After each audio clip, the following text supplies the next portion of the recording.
Bonjour à tous, j'espère que vous allez bien. Aujourd'hui on se retrouve pour une toute nouvelle vidéo. On va faire l'avant-match de la rencontre entre le Barça et le Real. C'est le Real qui reçoit le Barça au Bernabéu, bien évidemment. Le premier classico de la saison. On sait de sources sûres que ça sera pas le dernier vu qu'il y en a deux en Liga et surtout peut y en avoir en Coupe du Roi et en Super Coupe du Roi. Juste avant de commencer, n'hésitez pas à liker la vidéo, à la partager, à vous abonner et activer la cloche. Ça m'aide vraiment énormément, merci à tous ceux qui le feront. Bon voilà, ça y est, on y est. On en a beaucoup parlé honnêtement de ce match, c'est le jour J. La première chose qu'on peut dire, c'est que le Real est leader. Ils sont leaders avec 2 points d'avance sur nous, puisque on a fait 2 faux pas, une défaite contre Séville et un match nul contre le Rayo Vallecano, et le Real, eux, n'ont fait qu'une seule défaite contre l'Atlético Madrid. On est derrière eux, alors on n'est pas très loin, en cas de victoire d'ailleurs on repasserait devant, donc au niveau du classement franchement c'est pas si grave que ça, on va pas se mentir, surtout qu'on n'est pas dans la forme de notre vie, donc on va pas non plus paniquer sur le point classement, ça c'est clair. Concernant un peu leur effectif, bon bah voilà, on parle du Real forcément, ils ont fait en plus un très bon mercato, donc ils ont un effectif de fou tout simplement. Au gardien Thibaut Courtois, je vais pas vous faire l'historique de Thibaut Courtois, mais beaucoup trop fort. En défense, ils n'auront pas David Alaba et Rudiger puisqu'ils sont blessés, et par contre ils auront le retour de Alexander-Arnold, Dani Carvajal et aussi Dean Huijsen. Alors normalement je doute que les trois soient titulaires, peut-être qu'ils joueront 15-20 minutes, peut-être 30 grand max, parce que ils reviennent de blessure, ça sera leur premier match de retour de blessure. Je pense mettre quelqu'un titulaire alors qu'il revient de blessure depuis au moins un mois je crois pour tous, c'est quand même assez compliqué à mon goût. Après s'ils le font,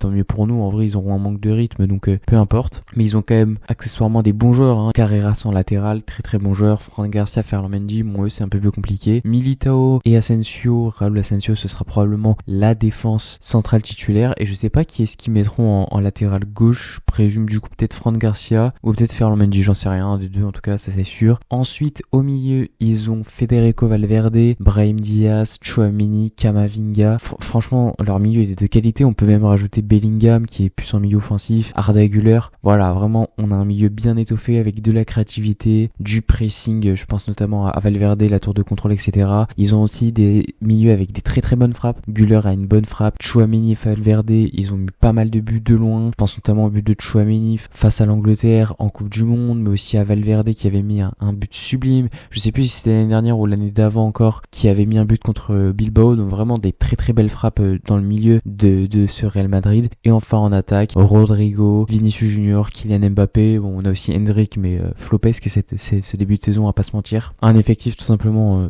en théorie top 5 mondial, on va pas se mentir. Concernant un peu les stats, en 9 matchs joués en Liga, ils ont 20 buts marqués et 9 encaissés, soit 2,2 buts marqués par match et 1 tout pile encaissé par match. Concernant un peu leur jeu, on a vu le Real très très mauvais face à l'Atlético Madrid, qui est pour l'instant le seul club avec un peu de niveau on va dire réel qu'ils ont affronté, et sur ce match là on les a vus, ils se sont fait défoncer, et je pense notamment au pressing. Le pressing de leur côté était catastrophique et ils n'arrivaient pas à presser tout simplement. Donc face à une vraie équipe, on voit très clairement qu'il y a des manques. On l'avait vu aussi face au PSG, ils avaient eu beaucoup de mal, ils s'étaient fait défoncer par le PSG en Coupe du Monde des clubs. Donc il y a quelque chose quand même je trouve d'intéressant du côté du Real, bien évidemment, c'est cette capacité à battre les gros, parce que mine de rien ça fait longtemps qu'ils n'ont pas battu les gros, ils arrivent pas à battre l'Atlético, ils sont fait retourner par le PSG, ils sont pas passés contre Arsenal, ils sont fait dominer. Voilà, vraiment on voit une équipe qui a du mal face aux gros, Barça, Liverpool, toutes ces équipes ils n'ont pas gagné. Donc pour moi c'est pas un hasard, pour l'instant on voit un Real Madrid qui n'y arrive plus face aux gros depuis maintenant 1 an, donc c'est quand même extrêmement intéressant. Par contre là où clairement leur force elle est évidente, c'est l'attaque, parce que en attaque t'as des joueurs extrêmement rapides, Rodrigo qui ne sera probablement pas titulaire mais il reste rapide,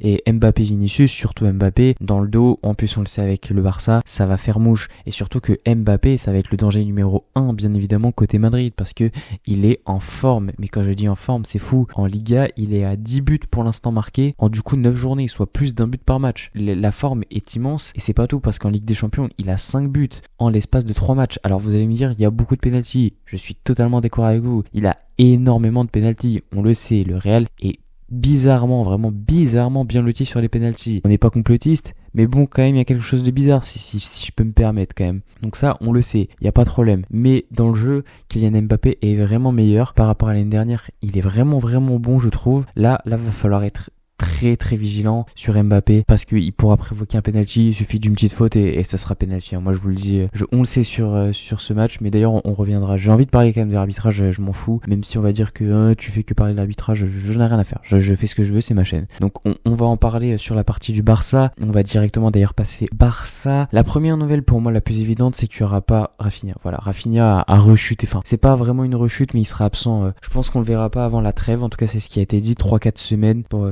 c'est du classique. Franchement, c'est du classique. Au niveau des blessés, Ter Stegen, Yohan Garcia, Gavi, Olmo, Rafinha du coup et Lewandowski, ça bouge pas. Mais par contre, Ferran Torres est annoncé titulaire. Le retour de Ferran Torres va vraiment faire pour moi du bien, surtout face à une équipe mobile qui a du mal, etc. Je pense que Lewandowski aurait peut-être été un peu moins bon là face à une équipe où justement qui va être recroquevillée, qui a beaucoup de mal à presser. Ferran Torres va être pour moi beaucoup plus intéressant que Lewandowski qui aurait été en point d'ancrage, mais face à des défenseurs tels que Militao qui sont vraiment plutôt bons physiquement, est-ce qu'il aurait été utile, je ne sais pas. Après on a vu l'année dernière, ça a quand même bien marché, mais franchement je suis plutôt serein sur ce choix de Ferran Torres. Également, comme je l'ai dit, pour moi le truc le plus évident, vraiment le plus évident, c'est ce piège du hors-jeu. Il va falloir soit qu'on le modélise, qu'on le change, qu'on fasse un truc, parce que si on fait comme face à l'Olympiakos, et encore l'Olympiakos ça allait franchement, pour le signaler c'était vraiment pas si mal, mais face à Girona, face à Séville, etc., on va se faire tuer. Mbappé lui, il aura pas besoin de 50 actions pour vous mettre, s'il a une action il vous mettra 2 buts, donc ça faut le dire. Donc là on peut pas se permettre de laisser Mbappé partir dans la profondeur et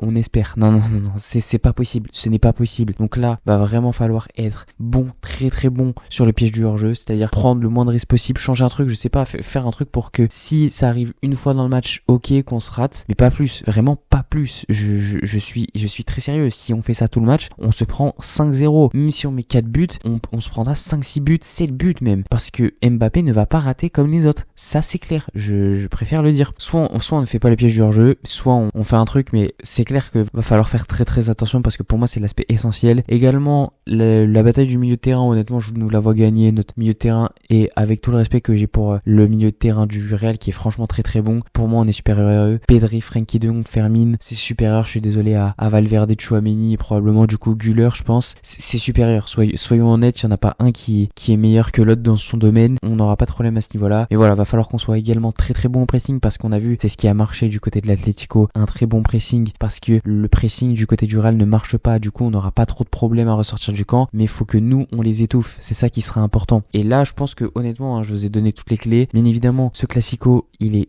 100% important, on a pas mal de blessés, mais eux aussi ils en ont, c'est pas une excuse, ils ont pas mal de blessés qui reviennent aussi, donc faut pas les oublier que même si t'as Dino Essien, etc., il revient, donc il sera pas à 100%, c'est factuel, ça sera pas une excuse les blessés, mais c'est sûr que ça joue, bien évidemment, mais j'ai pas envie de le mettre comme excuse si on perd, voilà, franchement ça sert à rien. Ce Classico est super important, on a vu encore en dehors des terrains, Lamine Yamal qui a parlé, qui a dit il vole, etc., et on a eu des informations, le vestiaire du Real n'a pas apprécié la déclaration, Carvajal ira parler à Lamine Yamal à la fin du match, mais on est où les gars, mais on dit ce qu'on veut, enfin au bout d'un moment en plus Carvajal, mais on se fout de la gueule de qui? Carvajal est-il le mec le moins irréprochable de cette terre? Mais pas du tout, mais on en est même très loin, franchement. Et dès que c'est le Real qui se plaint, alors là y a pas de problème, là on peut se plaindre parce que Tchouaméni qui a fait une déclaration avec Zakanani et Koundé, là bizarrement on n'en avait pas entendu parler, alors bizarrement y a pas de problème, mais par contre quand c'est Lamine Yamal, on en fait tout un plat. Franchement je vous dis, le complot autour de Lamine est aberrant, il ne peut plus s'afficher avec juste sa copine. Quel est le problème de faire une danse sur Insta avec sa copine? Je ne vois pas le problème. Non mais franchement, parce que peut-être je suis fou, mais dites-le